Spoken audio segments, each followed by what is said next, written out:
Welcome to our question review session. In question review, what we do is we pull up questions that learners are asking, all right, and we then try to explain how to deal with them with the basic concepts of the particular topic. Right, in this session we have Doppler, Newton's second law, and a question on work, energy, and power. All right, without wasting further time, let's run through. The first one is a Doppler question. All right, the siren of a police car, which is traveling at a constant speed along a straight horizontal road, emits sound waves of constant frequency. It is important when you talk about Doppler effect, we talk about listener and the source in that order. All right, so the siren of a police car, so it means here as the source we have the police car. Okay, detector P is placed inside the police car. Which means detector P, listener P, is actually traveling with the police car. It means that when you have something like that, it means there is no Doppler effect here. What that simply means is this: the frequency of the source is equal to the frequency of the listener of P. Because they are traveling together. When they are both stationary or traveling together, we do not have Doppler effect. The frequencies are equal. That's a very important statement there, that the detector P is placed inside the car and detector Q is placed next to the road at a certain distance away from the car. The two detectors record the changes in air pressure reading caused by the sound waves emitted by the siren as a function of time. The graph below obtained from the recorded results. All right, the graph below are obtained. So we have air pressure versus time recorded by detector in P, or detector P in the car. So this is the first one in the car. And remember what we said? This actually talks about the source as well. Lovely. Now, air pressure versus time recorded by Q. What would you notice just by looking at this graph?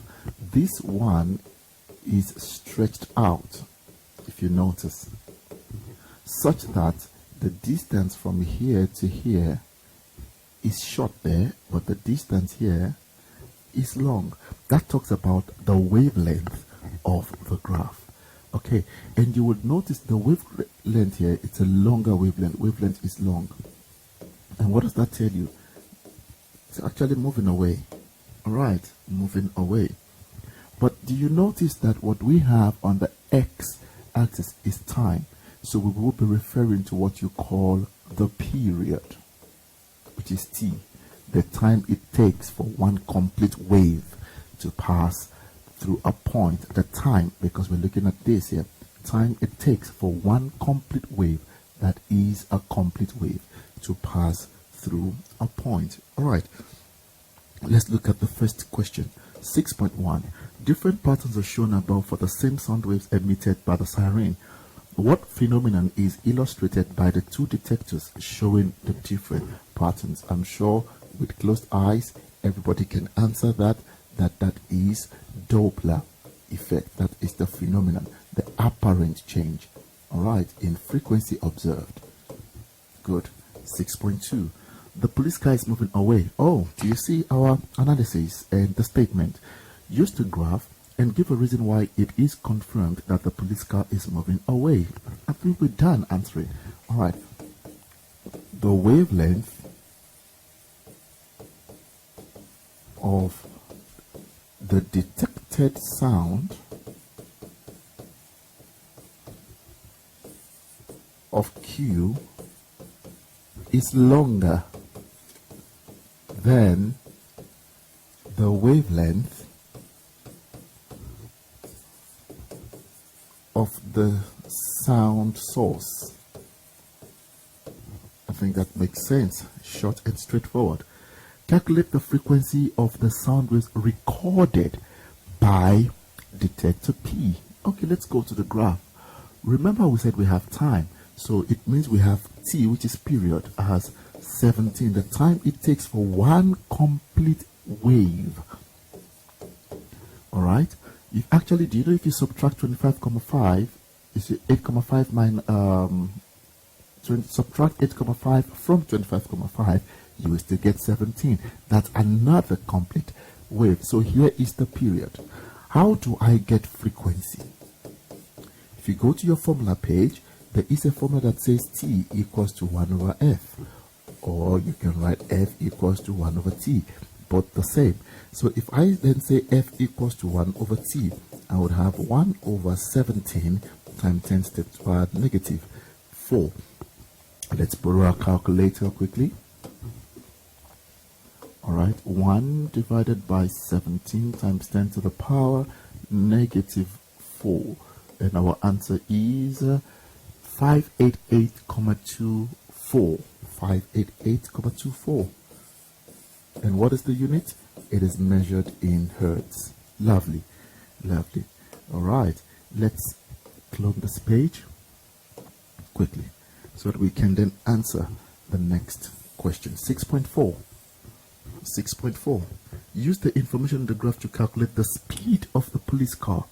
The speed of the police car. Alright, what are the things we now have? Remember we said we have listener and then we have the source. Now we're looking at Q. The source is moving away. And we said the frequency of the source is also equal to the frequency of listener P because the detector is inside. Alright, so here Fs is simply 588, what was that answer again? 24 hertz. Now we want to look for this. By the way, what is FL? We don't know, but we do know that VL is equal to 0. But we can quickly get FL, remember, just the same way, 1 over T, which is 1 over. Now I am going to go to the Q. Remember here I'm talking about Q, right? And Q is 18, just the same way, 18. But don't forget, times 10 to the power negative 4. Alright, so it's 1 over 18. And our answer should actually be smaller than 588. Alright, our answer should be smaller than 588. Let's check. 555,56. Alright, 555,56 hertz. Do you see it's smaller? Which confirms that it's away. Alright, quickly, what is my formula? FL equals to V plus or minus VL over V plus or minus Vs. Alright, that is my first formula. Then I will now choose the sign. What we normally use is we use our Cartesian plane. Do you see that arrow there? Works well, so this is a plus. Okay, so FL equals to V. I am going to omit VL because it's stationary. It makes no difference. V plus Vs, and then we have Fs. Awesome. Alright, so if we have that, let's see, can we manage this page? Let's see if we can manage this page all through. Let's just make that line figure. Alright, so what is my FL? We substitute now. 555,56. V, we are told that V is 340. It's in the question, so please read carefully. You can see the last statement. Take the speed of sound. Alright, 340 plus we are looking for Vs. Alright, speed of the car, of the police car, and then we have what we have here, 588,24. Alright, I like to do all the algebra stuff before I then calculate. Look at what I'm going to do. These two would multiply each other just to make life very simple, and then this can come here. Look at what I'm going to do. 340. I want to see if I can use my calculator once. I am using this to multiply 5. Don't multiply it out, and then the top would multiply each other. By the way, can I divide both sides by 555?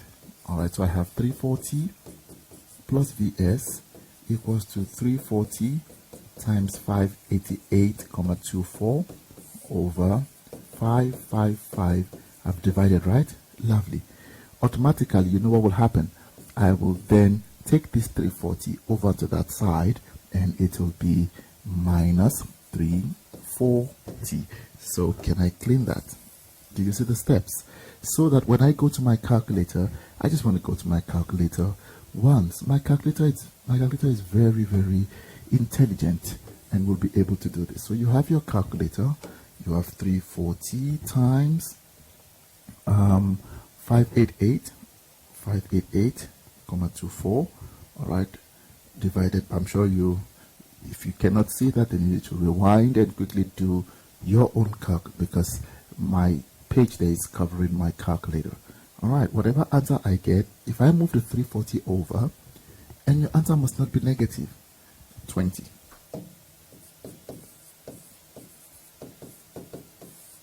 All right, done. So look at the skills, look at the interpretation, and then be able to answer your question. Oh, look at this. Let's look nasty, but we'll get it.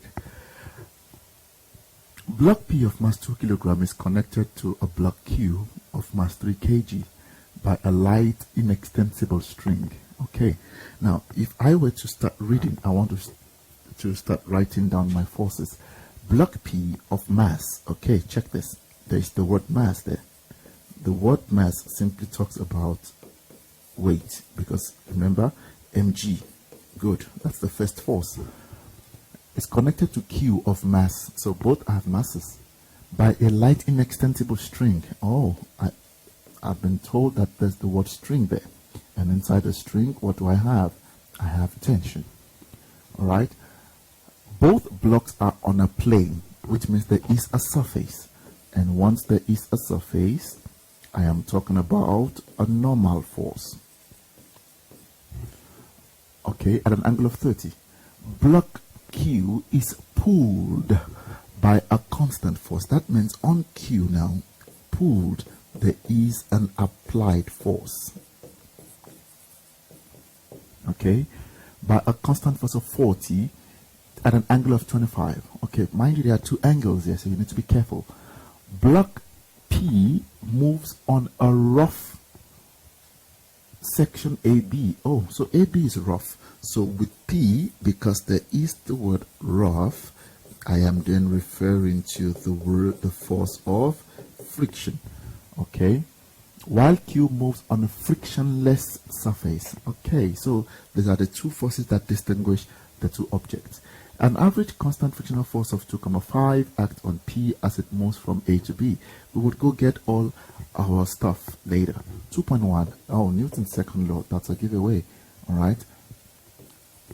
When a net force, mind you, it must be net force, acts on an object, the object will accelerate in the direction of the net force with an acceleration that is directly proportional to the net force and inversely proportional to the mass of the object. All right, that's a definition that you need to know. And the skill here is this. Let me tell you a skill. You need to repeat this definition. You know that this is F net equals to ma. All right. This is what we do here. Every time your mom calls you, John, how do you answer? You respond by saying, Ma. You know what your mom is saying? John, please state Newton's second law before you get to me. Now you can imagine how many times you will state Newton's second law in a day. John, Ma, John, Ma, John, Ma. So when she says John and you respond Ma from where you are, walking to your mom, you just simply start saying, when a net force acts on an object, the object will accelerate in the direction of the net force with an acceleration that is directly proportional to the net force and inversely proportional to the mass of the object. Yes, mommy. and then you're done. With that, you repeat definitions over and over again. 2.2. Draw a labeled free body diagram for block P. Mind you, we have stated all the forces on P. So it's a free body diagram, right? Okay, let's see. As much as possible, please use a ruler. Okay. It's a dot. Okay. All right, a dot there, and I need an arrow. Let's go get an arrow. Lovely. All right. The first thing is the weight, which is always acting vertically downwards. Doesn't matter, but the weight must be vertically downwards all the time. I think this line is now getting too thick. Let's just quickly reduce that. All right, I think this is better. All right, now the object, let's look at the string. You can see that the string is pulling P up. So pulling up, that's the tension. Lovely. We have, it's on a surface, the normal, which must be perpendicular. No, that's wrong. Perpendicular. All right. And there is friction, which opposes the direction of motion. And because the object is moving up, friction is going to be that small. All right. So we have normal force, we have tension, we have the force of gravity, or which we also call the weight, and here you have friction, and basically we're talking about kinetic friction. All right, calculate the magnitude of the acceleration of P while P is moving on section AB. All right, don't be scared. I know some of you are scared with the marker location. You are so scared. All right, let's try to work it out. So we would use our free body diagram to guide us. But it is important, I'm going to redraw my free body diagram, and I'm going to draw the free body diagrams on both objects. Good. Remember what we had. Okay, so now I can play around and not be so strict with my free body diagram. Okay, we have tension, we have kinetic friction, all right, we have Fg here. Good. And we have normal. Now I am going to change this into components. I want you to take note. It's going to be normal there. It's going to be Fg perpendicular there. I'm going to have tension. You see the straight line with normal, the Fg perpendicular. I'm going to have friction, and I'm going to have my Fg parallel. All right. Friction and Fg parallel, and I know that this is mg sine. I like using alpha here for a lot of reasons. Mg cos alpha. All right, direction of motion as positive, so this is positive, this is negative, and negative. Good. What about Q? What forces do we have on Q? Now the tension in P is now pulling that, so that is tension. There is no friction here, right? So we do have our normal, and because it's inclined, I have Fg perpendicular, and what do I have here? I would have Fg parallel there. Remember again, mg sine alpha, mg cos alpha, and I have an inclined force. But check what I'm going to do here. My force is this way, which is northeast. It means if I resolve it, I'm going to have Fx, and the other one would be to the north, Fy. Don't mind the magnitude right now. We are just exploring the question. So this is what I have acting on Q. I think I have actually, if I wanted to do the same thing like I did on P, let's do that. This is the original one from the question. I have the force of gravity there. I have my normal. I have my force applied. All right. And I have my tension. Okay. Let's make sure the tension is not horizontal. It must be good. So that is what I have, which has now become this, because my FG is now perpendicular and parallel. My tension is there. My force applied, you see, it's in the northeast direction, which means one must go north and that must go in the other way. Lovely. All right, and quickly, while I'm still on this page, let's look at something. If you look at the force that I have, so this is the horizontal. If you look at this force, now this is force applied, which is what? 40 newtons. This angle is 25. This is my Fy perpendicular, and that is my Fx. All right, so if you do your trig ratio, your Fy would simply be 40 sine 25. I'm sure you know how to use your trig ratio. Sine 25 is opposite over hypotenuse, and Fx will be 40 cos 25. All right, beautiful. So you have, look at analysis before we even start. It's going to make our journey very, very easy. Now we want to calculate what? The acceleration of A. Acceleration A of what? P.